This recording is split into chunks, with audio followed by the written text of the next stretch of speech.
I have been waiting to make this video for a very long time now, for the last month or so. You read the title right.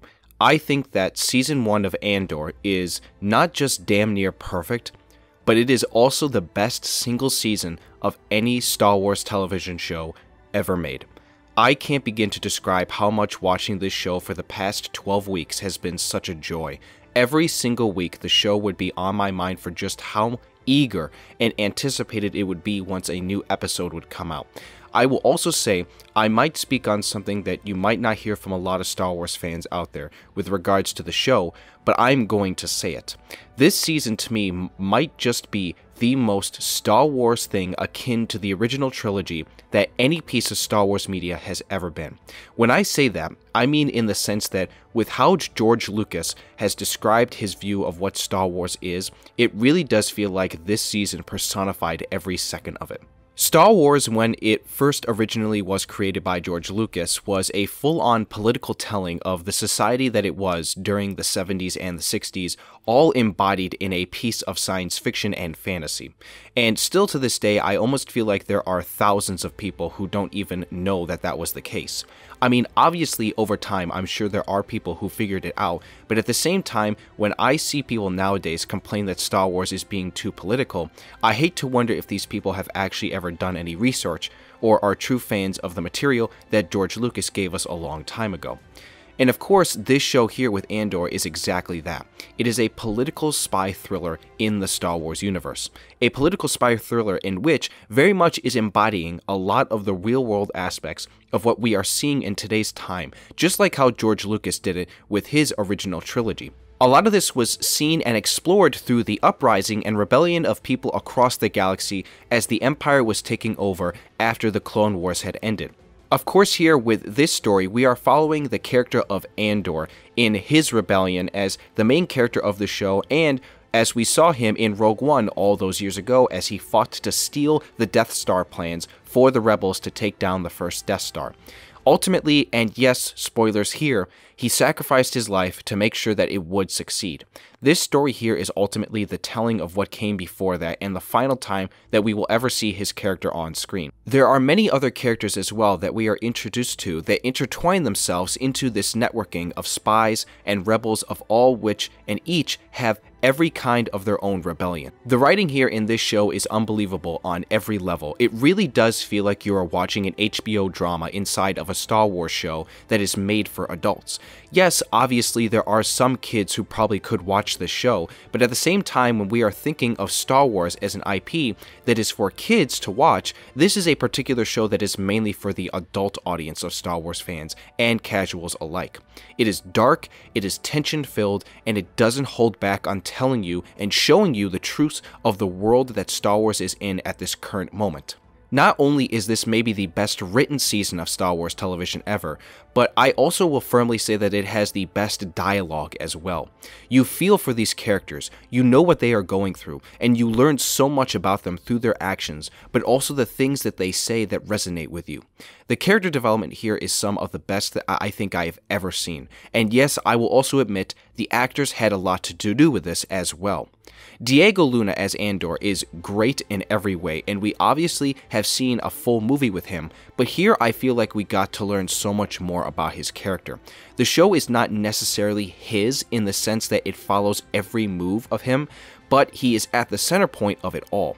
It is going to be very sad when his time comes to an end, but I'm glad that I got through every second of it because he is a great character, played by a very good actor. The rest of this cast is stellar on every level. Like Andor, everyone here is written so well, from characters like Bix, played by Adria Arjona, who, by the way, for every meaning of the word, is one of the most beautiful women I think I have ever seen in my entire life. She is a grounded character that by all means goes through everything you can imagine in this show. Of course, she has been played brilliantly by Adria, who by all means should be in more projects, Star Wars or not.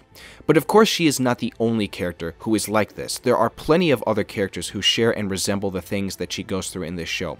From characters like Surreal Karn, Dedra Miro, who plays out as one of the best Imperial villains I think we have ever seen, Fiona Shaw from Harry Potter fame as Andor's mom, Marva, who is excellent all around. Genevieve O'Reilly as Mon Mothma, who gives one of the best performances in the entire show and might get nominated for an Emmy, to even a character like Saw Gerrera, who, like Andor, found his demise in Rogue One and is returning for one last time potentially, played by the great Forrest Whitaker.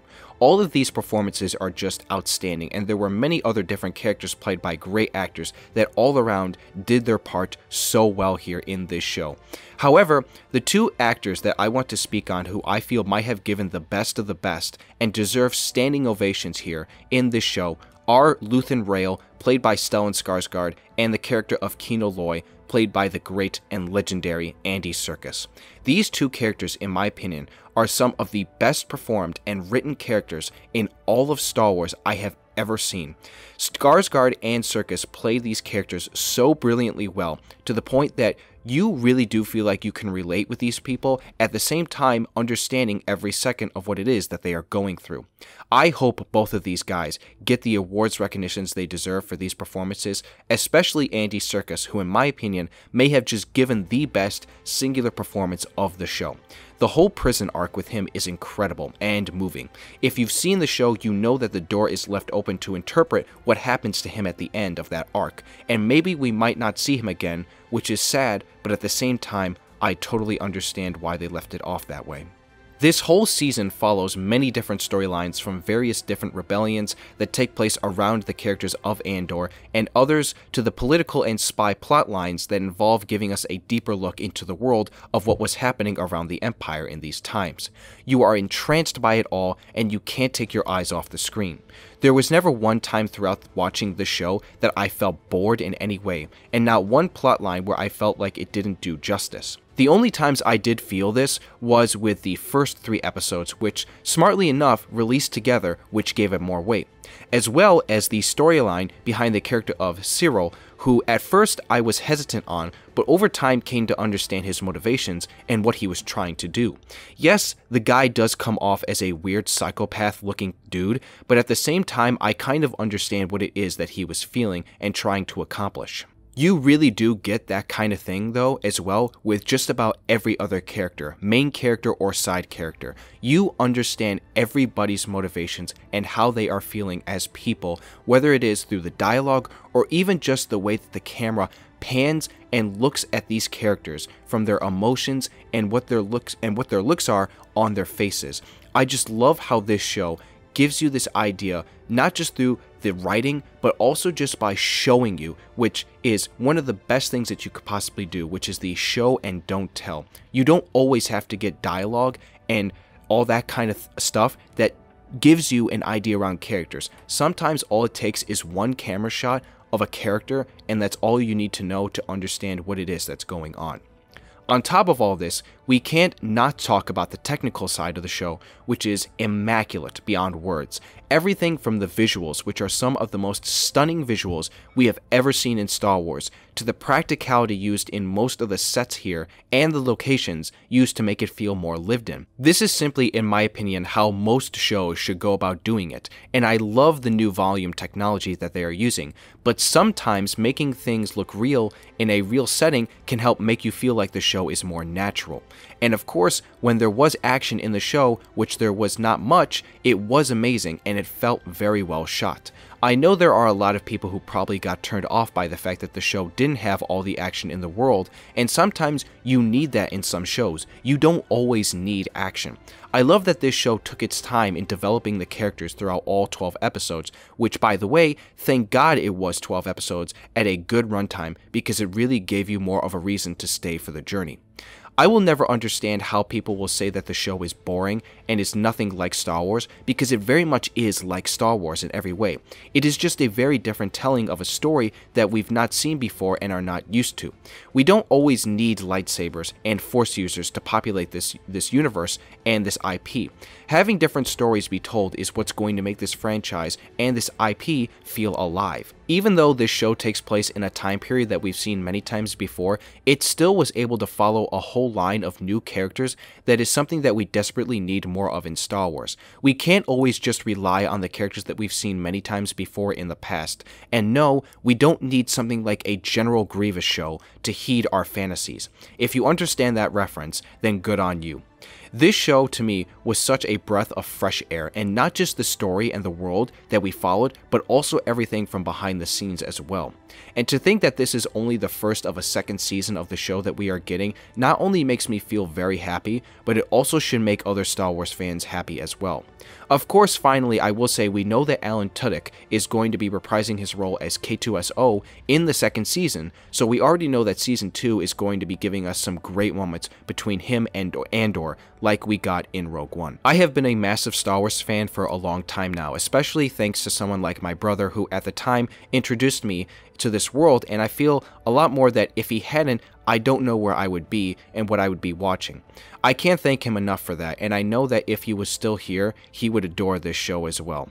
But that's enough for me, and now I want to hear everyone's thoughts on the show. Let me know what you thought about it down below in the comments. Where does this rank for you in all of Star Wars as far as television and in general? How excited are you now for a Season 2 to come? I want to hear all your thoughts down below, and make sure to like this video as well if you enjoyed, and subscribe to my channel if you are new. I hope everyone here has a wonderful rest of the week. Be safe out there, and I will see you in the next one.